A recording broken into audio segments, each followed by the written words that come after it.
A privileged mother demanded that a black nurse give up her seat for her daughter. But the flight attendant's response shocked everyone. Just when it seemed like privilege would win, something completely unexpected happened. And the story didn't end there. This injustice led to a life-changing opportunity for Alicia, proving that standing up for what's right can make all the difference. As Martin Luther King Jr. said, "Injustice anywhere is a threat to justice everywhere." What happened next? Watch till the end to find out. The announcement played in steady intervals, urging passengers to find their seats quickly in preparation for takeoff. The soft yellow cabin lights stretched across the plane, casting a warm yet weary glow. Alicia Brown, a black woman in her early 30s, walked into the economy cabin, her navy blue wool coat draped over her shoulders. She moved in quiet, measured steps, pulling a small suitcase behind her. Her natural curls were neatly pinned into a high bun, though a few stray strands fell loose at her temples, a silent testament to a grueling week at the hospital.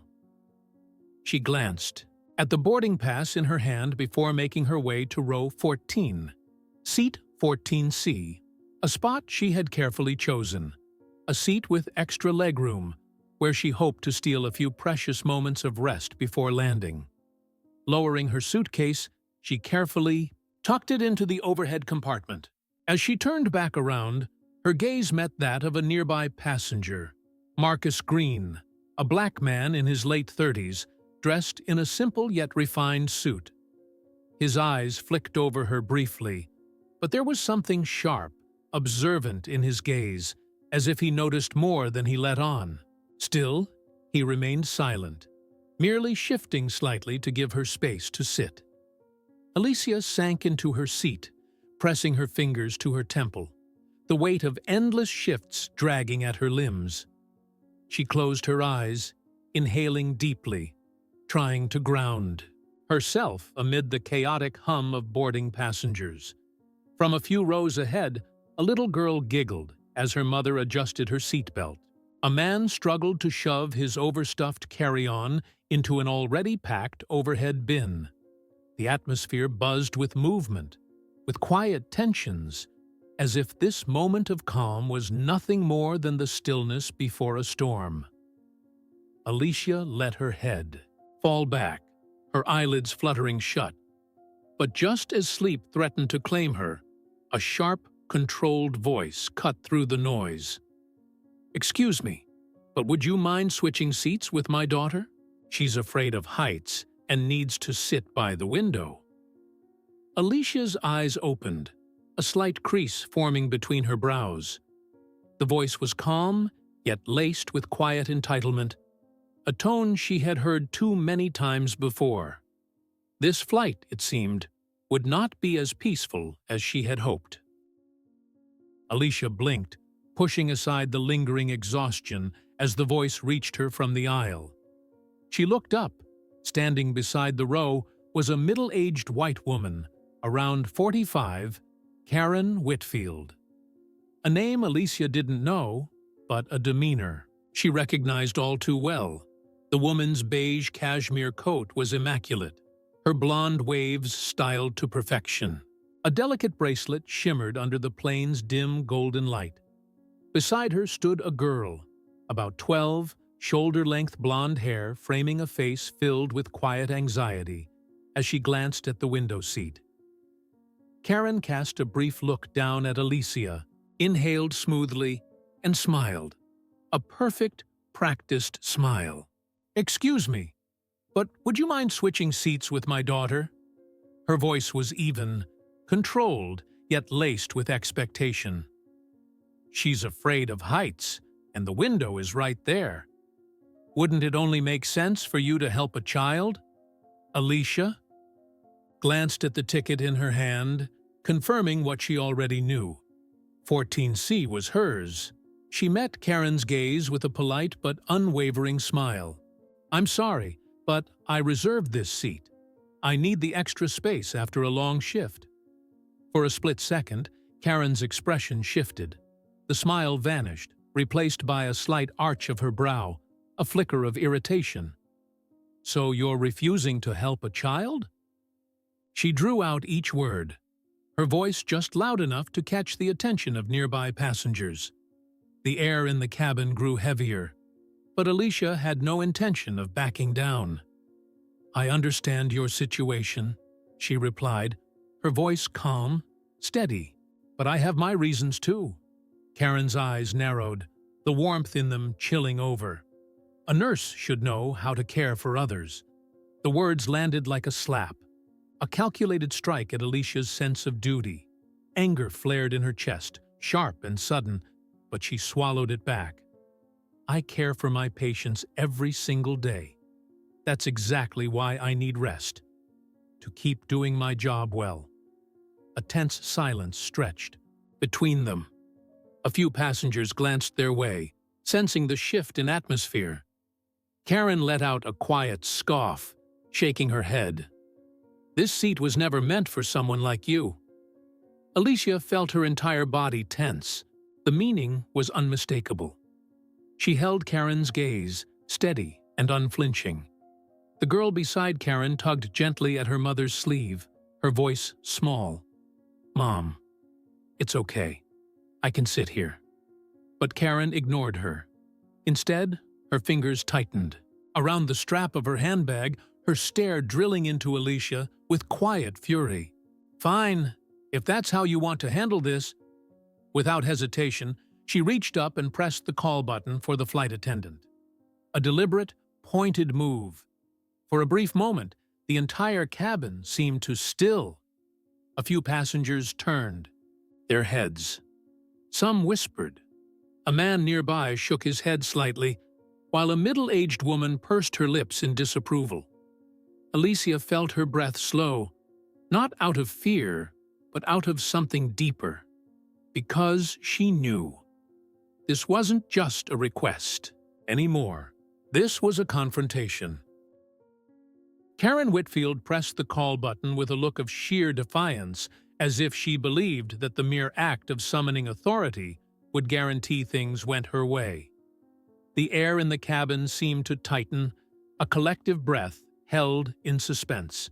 Nearby passengers had already turned to watch, curiosity piqued by the rising tension. Karen folded her arms, lifted her chin, and spoke. Her voice deliberately louder than necessary, ensuring everyone within earshot would hear. "Unbelievable. It's just a seat. Can't you be a little flexible?" She shook her head, as if exasperated by the sheer absurdity of dealing with someone so unreasonable. A man seated across the aisle furrowed his brows. A middle-aged woman glanced over, then quickly looked away, but not without tilting her ear toward the conversation. Alicia tightened her grip on the armrest, inhaling deeply to steady herself. This wasn't new. She had lived through moments like this before. Moments where her presence alone was seen as an inconvenience, where she was expected to yield, to step aside, to endure. Not today. Her voice remained calm, but this time she made sure each word was clear, unwavering. "I booked this seat. I have the right to keep it." Karen's eyebrows shot up, as if shocked that Alicia still had the audacity to stand her ground. She scoffed, a sharp little laugh, but there was no real amusement behind it, just condescension. "Oh, of course, you have the right. But don't you think you're being a little selfish? A child is afraid, and all you care about is yourself?" A few murmurs rippled through the rows behind them. The weight of expectation pressed down, subtle but suffocating. Marcus Green, the man seated nearby, watched in silence, his expression unreadable, but his gaze sharpened, thoughtful. Karen wasn't done. Sensing that Alicia wasn't backing down, she pushed harder. Hands on her hips now, she stared down at Alicia, her voice dripping with disdain. A nurse acting this selfish? I never would have expected it." The words hit the air like a slap. Alicia's pulse tightened, not from fear, from anger. This wasn't just a remark, it was a dismissal. A calculated insult wrapped in the guise of moral superiority. Karen spoke as if Alicia was nothing more than a servant, someone whose existence was meant to accommodate others. Alicia met her gaze, steady and unflinching. "I've spent the entire week caring for my patients. I am a person too, and I deserve rest." The tension in the cabin thickened. Karen let out a sharp breath, shaking her head as if the sheer audacity of Alicia's response was beyond comprehension. Ridiculous. This seat should be for someone important. A flicker of movement, one of the passengers near them subtly lifted their phone, camera rolling. The woman across the aisle frowned, but stayed silent. Another passenger leaned toward their seatmate, whispering. Karen, oblivious, pressed on, too accustomed to getting her way, too convinced that she should. Her voice rose, teetering on the edge of a shout. "I don't care. You should learn to be more considerate. Who do you think you are? This seat isn't meant for you." The silence that followed was louder than the outburst itself. Alicia felt it settle over the cabin like a weighted blanket. Karen had said the quiet part out loud, and this time, too many people had heard. From a few rows back, a man raised an eyebrow. Someone else slowly turned forward again, but their shoulders were tense, listening. Marcus shifted slightly in his seat. His gaze turned cold. Then, a voice cut through the thick silence. "Is there a problem here?" A flight attendant had arrived. Karen spun around, her face flushed with frustration. But in her eyes, there was something else, a glint of triumph. She lifted her chin, her voice adopting the perfect mix of wounded outrage. "I want to file a complaint. This woman is deliberately causing trouble for me and my daughter." The air in the cabin snapped tight, tension crackling. Alicia gripped the armrest. She knew what was coming, but this time, she wasn't backing down. The tension inside the cabin was suffocating. Nearly every passenger in economy had turned to watch, some pretending not to care, but their curiosity was evident in the way their eyes lingered. Karen Whitfield sat up straight, chin tilted with quiet satisfaction. She was certain that as soon as the flight attendant arrived, things would be resolved in her favor. Alicia gripped the armrest, inhaling deeply, steadying herself. She wasn't afraid, but she knew that what happened next would determine the outcome of this confrontation. The sound of footsteps echoed down the aisle. And then, Michaela arrived. Michaela Reynolds, a flight attendant in her mid-30s, exuded an unshakable professionalism. Her uniform was immaculate, her dark brown hair pinned into a flawless bun, and her piercing blue eyes scanned the situation in an instant. She tilted her head slightly, lips pressed together as if she had already pieced everything together in mere seconds. "What seems to be the issue, ma'am?" Her voice was calm, precise, devoid of impatience or uncertainty. Karen's demeanor shifted instantly. The rage she had worn just moments ago was replaced with the polished composure of a woman, accustomed to getting her way. She smiled, tight, practiced, insincere. Her voice softened, but it still carried the undercurrent of manipulation. "Oh, I'm so glad you're here. I just had a simple request." She gestured toward Alicia without even glancing at her. "She's refusing to switch seats with my daughter, even though the poor girl is terrified of sitting away from the window."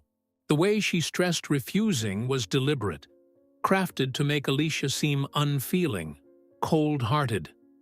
A few passengers whispered. Others rolled their eyes, their skepticism plain. Alicia tightened her grip slightly, but she didn't speak. She didn't need to, because Michaela saw right through it. The flight attendant didn't respond immediately.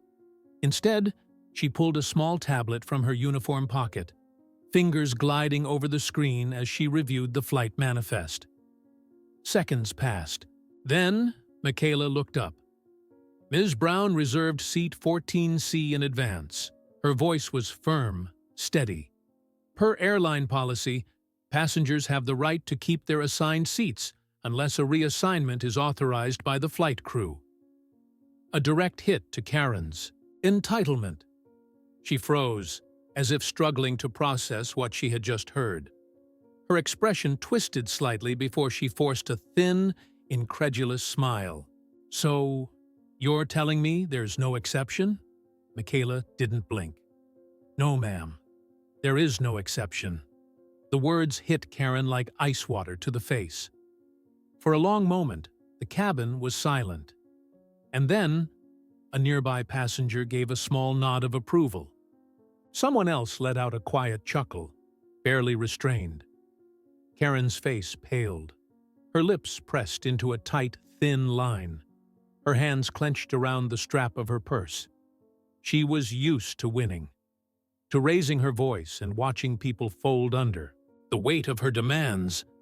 But this time, she had lost. And she had lost in front of an audience. Seconds stretched unbearably long. She had no choice but to retreat. She inhaled sharply, then lifted her chin as if making some grand, noble concession. Fine, if that's how you want it. She spun on her heel, heels clicking against the floor as she stomped back toward her seat. Her daughter hesitated, reaching for her mother's sleeve, but Karen didn't acknowledge her. Alicia remained seated, perfectly still, her expression unreadable. As Karen stormed away, she felt Marcus Green's gaze on her, the quiet observation of a man who had just watched something significant unfold. Michaela's eyes met Alicia's briefly. There was something there, a flicker of understanding, a silent acknowledgement before she turned away and resumed her duties. But Alicia had a feeling this wasn't over, because women like Karen Whitfield didn't take defeat easily, and whatever had begun on this flight, it might just be the start of something bigger. After Michaela decisively handled the situation with Karen, the tension in the cabin eased. Some passengers still stole occasional glances at Alicia, but the heavy atmosphere from earlier had dissipated. Karen remained silent for the rest of the E2 flight, but Alicia could feel the cold energy radiating from her. She didn't need to say anything. Alicia knew this wasn't over. She leaned back in her seat, trying to relax, but her mind kept replaying the confrontation. Then, from across the aisle, a deep, steady voice broke the silence. "You handled that well." Alicia opened her eyes and turned toward the speaker. Marcus Green, a black man in his late 30s, sat comfortably in his seat, his gaze thoughtful and observant. He wore a fitted navy blue dress shirt, the top button undone, polished yet effortlessly composed. He had a strong, angular face, but there was warmth in his expression. He had been watching, and now he had decided to speak. It's not easy to stay calm when you're being targeted like that. But you did. Alicia blinked, slightly surprised, then let out a small, reflective smile. "I didn't have much of a choice," she admitted, her voice tinged with exhaustion. "This isn't the first time something like this has happened to me." Marcus nodded slowly, as if he understood exactly what she meant. "I figured," he said, "but not everyone would have stood their ground like you did. A lot of people would have just given up their seat to avoid the fight." Alicia raised an eyebrow, intrigued by the way he phrased it. "And you?" she asked. "What would you have done?" Marcus's lips curved into a faint smile, but there was something deeper in his eyes, Something measured, deliberate. I think, he paused for a beat, I would have done the same thing you did. Silence stretched between them, not awkward, but heavy with understanding. There was something about Marcus, a quiet recognition, a kind of knowing that Alicia didn't often find in strangers. Then he made his move. I'm Marcus Green, he extended his hand. I work in healthcare, but from a different angle. I oversee executive staffing for a firm focused on healthcare reform. Alicia was genuinely surprised. She shook his hand, firm but not forceful. Alicia Brown, senior nurse in New York. Marcus nodded, as if that was exactly what he had expected. I can tell, he said. The way you held your ground, the way you spoke, you're not just any nurse. You care about the system, about how things work, don't you? Alicia blinked. She hadn't expected him to read that about her so quickly. She exhaled a quiet laugh, this time with a flicker of genuine curiosity. I care about my patients, she said. And sometimes I wonder why there are so many barriers in the way of helping them. Marcus leaned back slightly, studying her with a look of approval. Then you might want to hear about something coming up. Alicia tilted her head, waiting. Marcus stroked his chin, choosing his words carefully. I'm involved in organizing a conference on healthcare workforce reform, he said. We're addressing the barriers Black healthcare professionals face and how the system needs to change. And I think you should be there. Alicia was caught off guard. Me? She repeated. Marcus nodded, assured. You have a story worth telling. Alicia. And I think a lot of people in this field need to hear it. Alicia felt her pulse quicken. She had spent years fighting small battles. At the bedside, with colleagues, in moments like what had just happened with Karen. But a conference? A space where she could stand up and speak? That was a much bigger fight. She pressed her lips together, considering. Then she met Marcus's gaze, a flicker of uncertainty in her eyes, but also something else, determination. I've never done something like that before, she admitted. Marcus smiled knowingly, as if he had expected that response. Then this is your chance to start, he said. And I think you'll be better at it than you realize. Alicia exhaled slowly. Then she gave a small nod. Maybe, just maybe, this was the opportunity she hadn't even known she was looking for.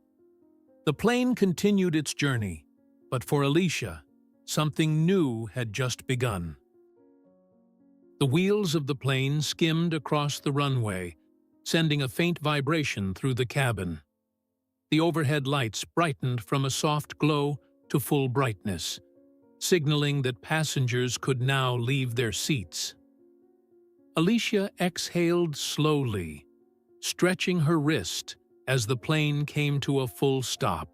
For the past 30 minutes, her mind had been replaying her conversation with Marcus, a medical conference, a chance to speak. Could she really do it? Before she could dwell on the thought any longer, the overhead announcement pulled her back to the present. Ladies and gentlemen, welcome to Chicago O'Hare International Airport. Alicia blinked, standing up to retrieve her bag from the overhead bin. Beside her, Marcus remained composed as ever, but she could feel his quiet attention on her, more so now after their conversation. Come on, Alicia, he said, his voice steady and warm. The real journey is just beginning. The arrival hall was vast, illuminated by bright artificial lights. The sound of suitcase wheels rolling across polished floors blended with the constant drone of flight announcements. Alicia and Marcus walked through the terminal, luggage in tow. Around them, travelers rushed in different directions, but Alicia's mind was still lingering on their conversation. So, who's going to be at this conference? She asked, her voice carrying both curiosity and hesitation. Marcus smirked slightly, shaking his head. Plenty of important people. But more importantly, he paused, looking at her. You'll have a chance to be heard. Alicia nodded slowly, excitement and nerves twisting in her chest. But then, she stopped in her tracks. Her breath hitched. Just a few feet ahead, standing near the terminal exit, was Karen Whitfield. She looked just as poised as before, her cream-colored business dress crisp and impeccable. But this time, she wasn't alone. Two men in black suits stood beside her, high-ranking executives, judging by the way they carried themselves. Karen smiled smoothly, her voice composed and authoritative as she spoke with them. Alicia's entire body tensed, her heartbeat quickened, not from excitement, but from something darker. Marcus noticed immediately. He followed her gaze, then exhaled, something clicking into place in his mind. She's the head of HR for one of the largest hospitals in Chicago. Alicia went rigid. Marcus's voice dropped slightly, thoughtful but firm. If I remember correctly, you applied there once, didn't you? The words landed like a punch to the chest. Memories crashed over her. An email flashed in her mind. The rejection, with no explanation. And at the bottom of that email, signed by Karen Whitfield, she was the one who had shut Alicia out. Suddenly, Karen turned. Alicia held her breath. Their eyes met. For a fleeting second, Alicia saw it. The flicker of recognition in Karen's gaze. But instead of surprise or guilt, Karen simply smiled. A faint, knowing smirk. Then, with the smallest tilt of her chin, she assessed Alicia, once again deciding her worth. And just as effortlessly, she dismissed her. Karen turned away, resuming her conversation as if Alicia was nothing. As if she had never existed. A power move. Alicia felt a slow burn of anger rise within her. Karen had shut the door on her once, but this time she wouldn't let it happen again. Her fingers curled into a fist. She took a deep breath, steadying herself. This time, Karen Whitfield would not stand in her way. Alicia barely slept that night. She tossed and turned in her hotel room, her mind racing with thoughts of what lay ahead. This conference wasn't just another professional event. It was a test. She wouldn't just be standing before a room full of influential figures in the healthcare industry. She would be facing Karen, the woman who had shut down her career without so much as an explanation. But this time, she wouldn't stay silent. 30 a.m.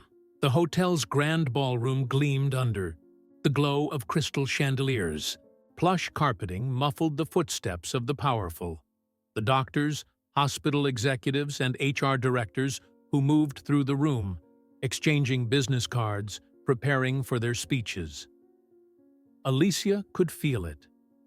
This space wasn't made for frontline workers like her. But she was going to change that. Beside her, Marcus walked with quiet confidence, picking up on the tension in her expression. "Just tell your story," he said gently. "No one can argue with lived experience." Alicia inhaled deeply.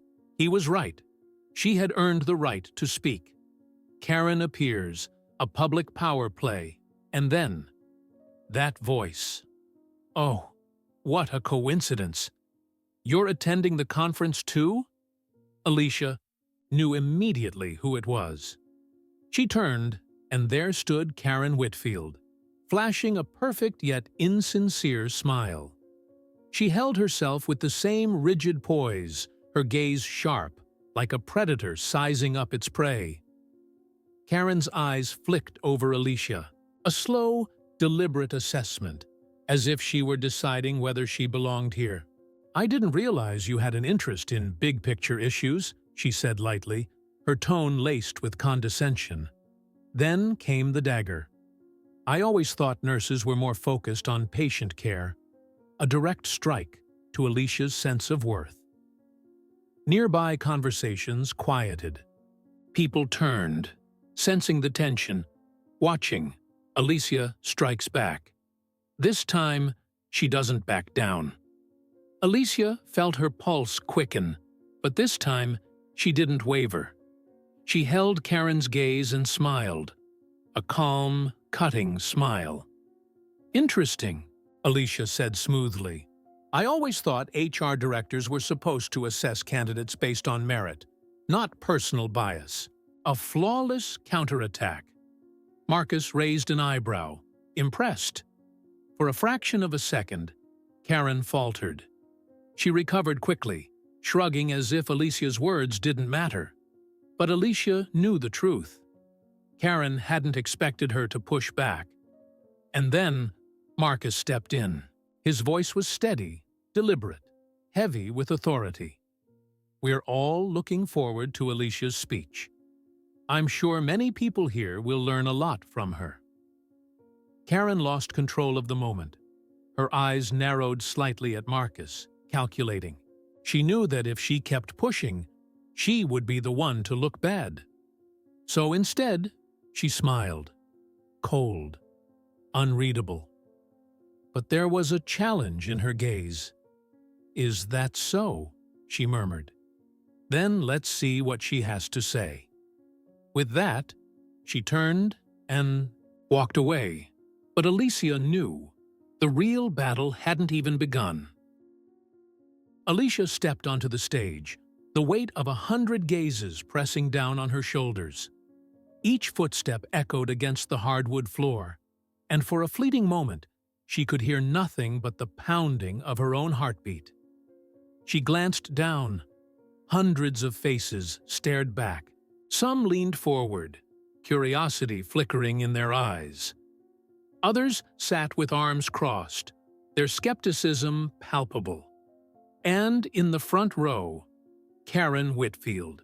She lounged back in her chair, arms folded, lips curved into a faint, knowing smirk.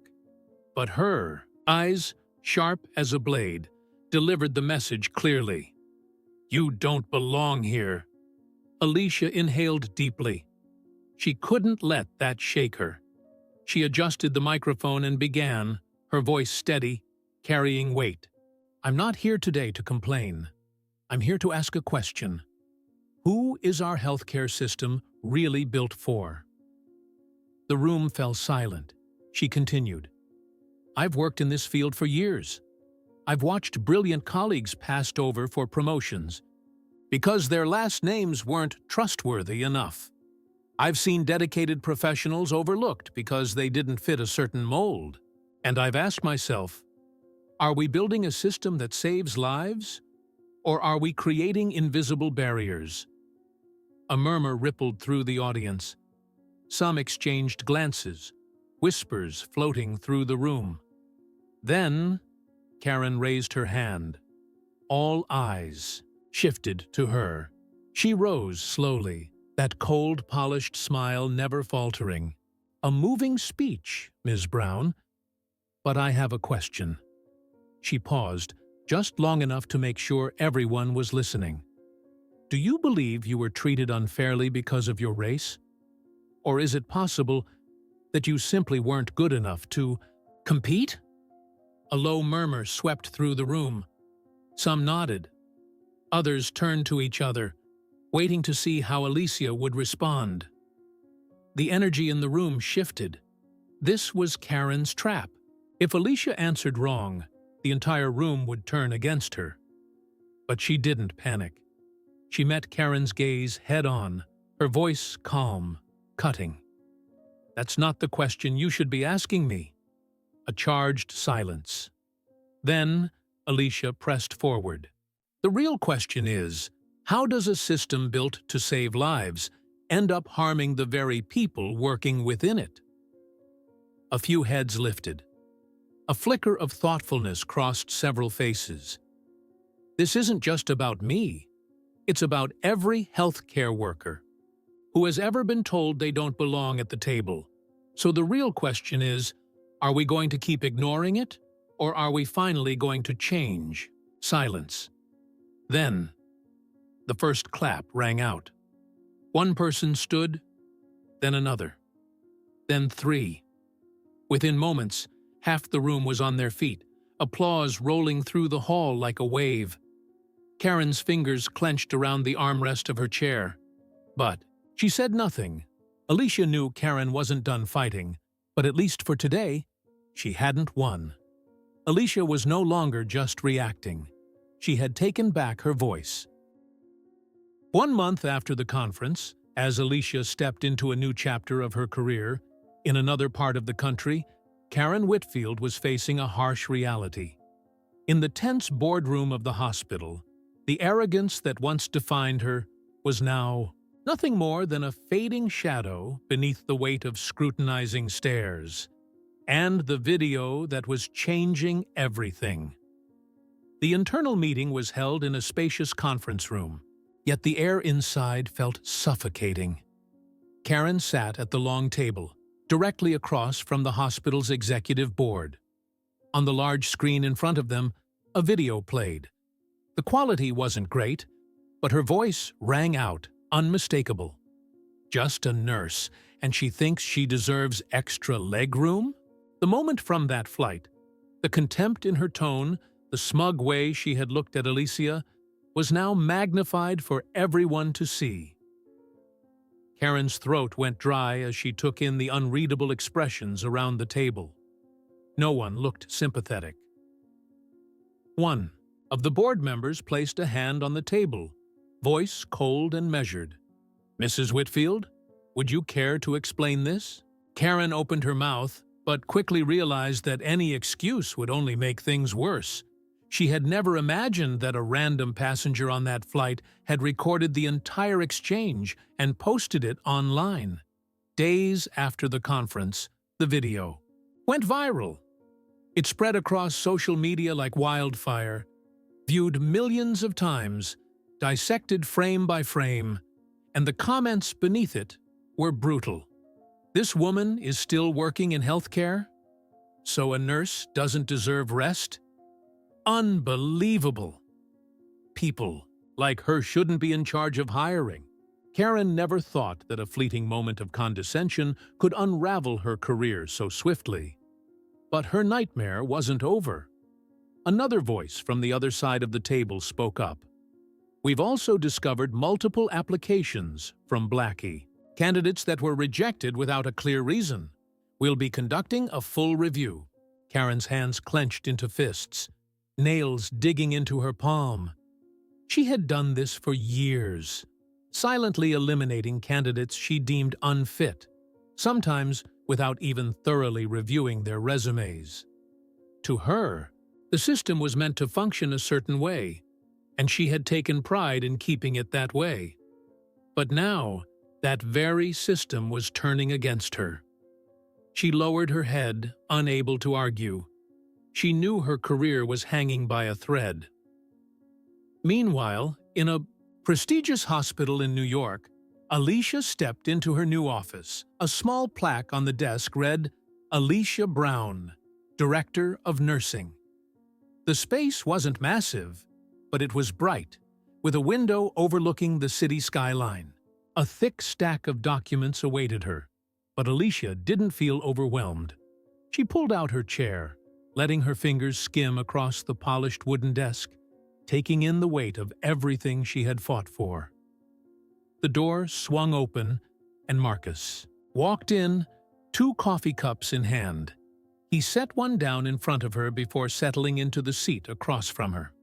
"So," he said, smirking, "how does it feel to finally be in a position to make decisions?" Alicia chuckled, shaking her head.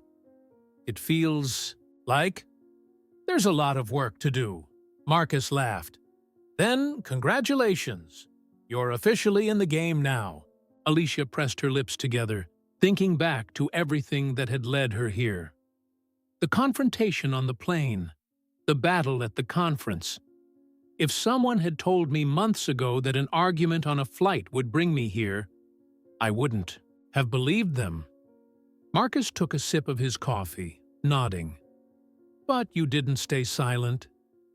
Alicia let his words settle in. Then she smiled.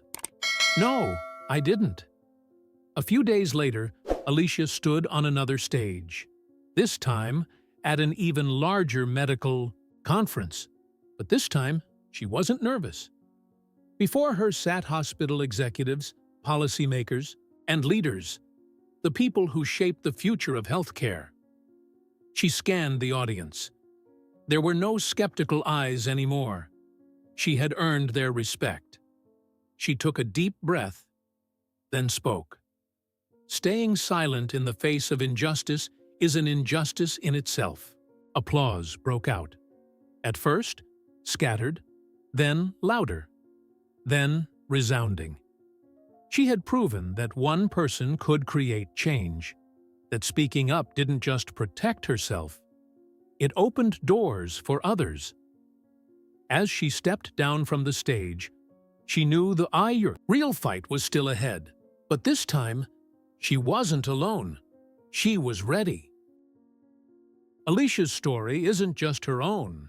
It belongs to everyone who has ever been underestimated, sidelined, or dismissed because of bias. But remember this: staying silent in the face of injustice is an injustice itself. If you believe that true worth is defined by skill and character, not prejudice, then leave a like and share this story. And don't forget to subscribe to keep spreading powerful, inspiring stories like this one.